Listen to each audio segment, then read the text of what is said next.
Okay, so some of my pencils, the erasers have broke off, so I just went to Dollar Tree and I got me some more pencils. These are called Jots, and I really like these. The erasers are soft. And the pencil, it's a number 2, and it seems to work really well. I usually throw the pencil away once the eraser breaks on it. Some of those I need to sharpen. So I haven't drawn this one yet, and figured I'd give it a try today, but I said to myself, why not? Why not draw this upside down? I'm thinking, why not try that upside down? And let's draw the whole thing mostly upside down. Just stay upside down. And I like drawing upside down. The only thing about drawing upside down is when I'm doing it, there's this warning in my brain that keeps saying, you're drawing upside down. Turn the drawing over. Turn the drawing. I have to fight myself, literally, not to turn the drawing over. Right side up. But I do that. It's kind of like in a car. You have this buzzer that goes off every now and then. It tells you to put on your seatbelt. It's not a buzzer, but it's just like I keep getting these little reminders. I need to turn this around. It's almost like a physical thing. So I just fought it, and I said, you know, I'm going to try this. And I start liking the results. I like it because the whole time I'm drawing upside down, I think I'm getting a more objective view of what I'm drawing. And by that I mean I'm drawing what I see, not what I think I see, because I'm not used to drawing pictures upside down. So when I'm drawing this, the whole time I'm doing it, I get a fresh perspective on how I'm drawing it. So I think it's a great exercise. I believe students should do it. Now, I've sped this video up. I don't really draw that fast, but to make this a less painful video to watch, I've sped up the action. So I want you to draw a figure, this is a 3/4 portrait of a person, and draw it upside down. Now if you want to do this as an anime, you can, but I don't think you're going to get as much detail. I do think you need to do a drawing. Now you can do this drawing. I think that would be great, but if you want to do some other drawing, a 3/4 portrait, that would be okay too. I just want you to put a lot of effort in it. I want to see shading. I want to see something that looked like you spent at least 30 minutes to an hour on it. Now on this one, I don't really work a lot on the hair because I just want to get the facial features right. Just want to get them right. And if I don't get those right, the hair's not going to be any good anyway. There's no need for it. But you can watch me drawing. The eyes are really important. I think I'm getting better. I'm really terrible, but I think I'm getting better at drawing in the style of Leonardo da Vinci. But it's just going to take time. And I was looking at some other artwork that other artists have done, like the pre-Raphaelites, and see, they kind of draw and paint like Raphael, but they're 18th century painters.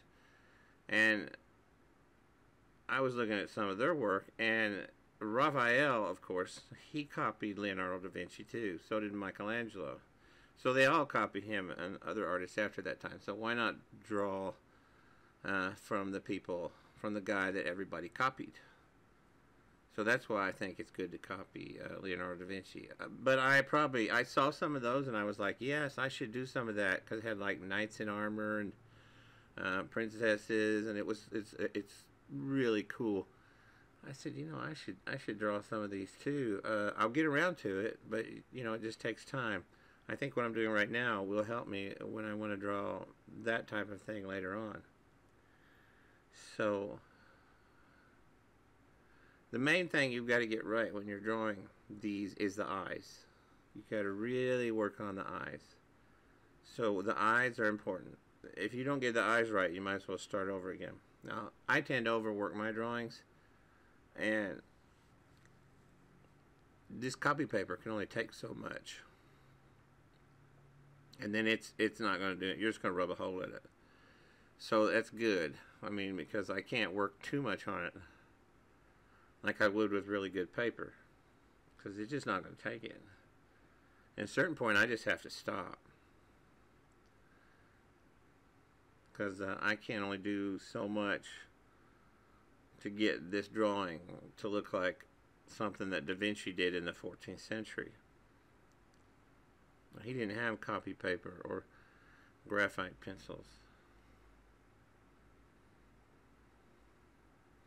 He might have had some kind of graphite though, but I don't think he had copy paper like we do today.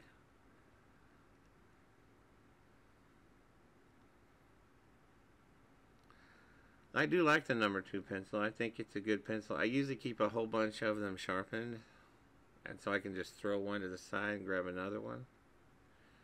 When you're in the middle of drawing, you don't want a lot of downtime to where you have to think about sharpening your pencil and then doing this and that, and you just want to grab another one and keep going. Keep the momentum going with the drawing. Oh, this one is coming along, but you know, I mean, I'm still drawing upside down, and it's kind of not looking too bad. I think this one may look more like Da Vinci's drawing, and then all of them I've done so far, and I've drawn this one upside down. So as far as drawing upside down goes, I'm pretty happy with it. At some point, I do turn it around, but you know, I'm past the point where it's going to be harder for me to mess it up. I want to make sure I get the eyes laid in, the nose and the mouth, and where they go. And that way I think I'll be better off. And then all I got to worry about is the hair. And I don't draw a whole lot of hair. You can't see the hair in these drawings, in these photocopies, because it's just so dark. And I can draw hair. I mean, hair's like the icing on the cake. So I want you to first off start with the eyes, and then the relationship of the eyes to the nose. You got to make sure that's right. It's a certain width, and then you have this relationship between the nose and the mouth, and the way the picture is posed. So if you get the nose and the eyes and the mouth right, more likely than not, the rest of it will fall in line. But do start with the eyes to start with. See, it's coming along. Pretty happy with it.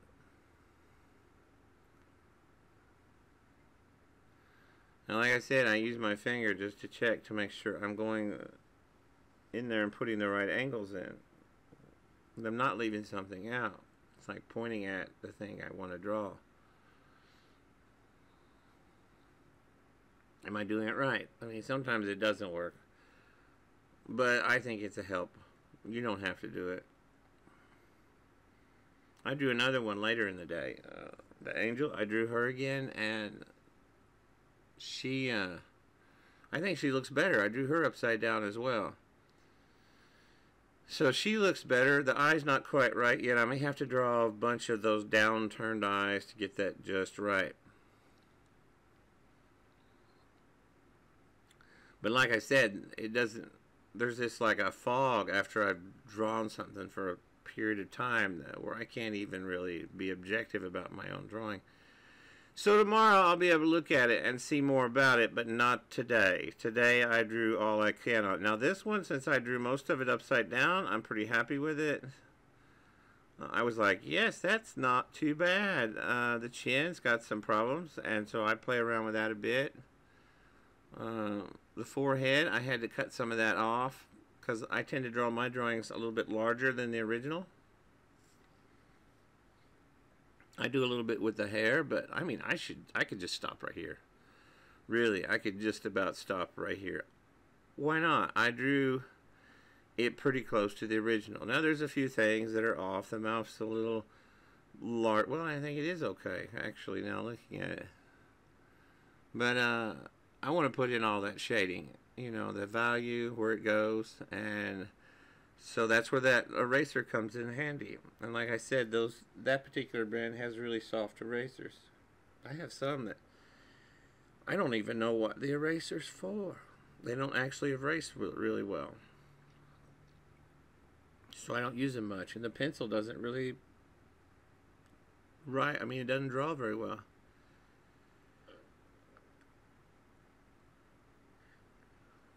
But that is your assignment. I want you to draw a portrait of a person upside down and 3/4. I think you'll learn a lot from it. It's just you have to put in effort, and I think you're seeing me do that. I believe you can do that too. I believe it's about that time. Now, after you do all this, if you want to color it with color pencil, by all means, I think that would be great. I'm not going to color mine with color pencil because I think that's a whole other level. I might do some of that when I become more comfortable with drawing in this style. Do some in color with color pencil. I'm not there yet. There's a whole lot more Da Vinci's drawings that I want to work toward being able to draw. I think it would be neat to do color pencil on one though. Different values. I should try it. However, for the time being, I'm just still enjoying the challenge of trying to draw like Da Vinci. So it's just that is the thing, and I'm gonna most likely draw like other artists. Like I think I'll try the girl in the with the pearl earring again, the one by Johannes Vermeer. I believe I'll try to draw it again, but I'm gonna try to draw it upside down too. Why not? Why not try to draw it upside down? I mean, I didn't do all that great drawing it right side up, so maybe I can draw it better upside down. Quicker even. This actually went quicker than some of my other drawings. But I think I've got the eyes right on this one. Better than before. I mean, they're not perfect. I'm looking at it, and they're not just right. But it does kind of look like a Da Vinci. And here in a few minutes, I'm going to take it off camera and work on the hair. There's no reason to watch me work on hair on camera. I mean, it just takes forever to do hair because there's so much shading with the pencil. But I'm probably going to do some shading around the face.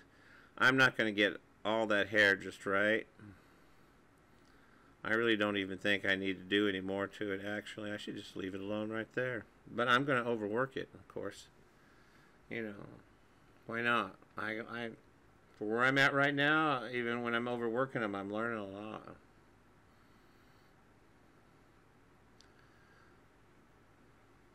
That looks not bad for freehand drawing. You know, it's got problems. That jawline's not just right. And I think I noticed that. It's just, I need to work on that jawline a bit. His is more subtle, and I'm going to have to understand how he does that. He does some really subtle stuff with his drawing style that is going to take me a while to understand how to do it. So here we go. We're going to look at it after I've shaded it all in, like with hair.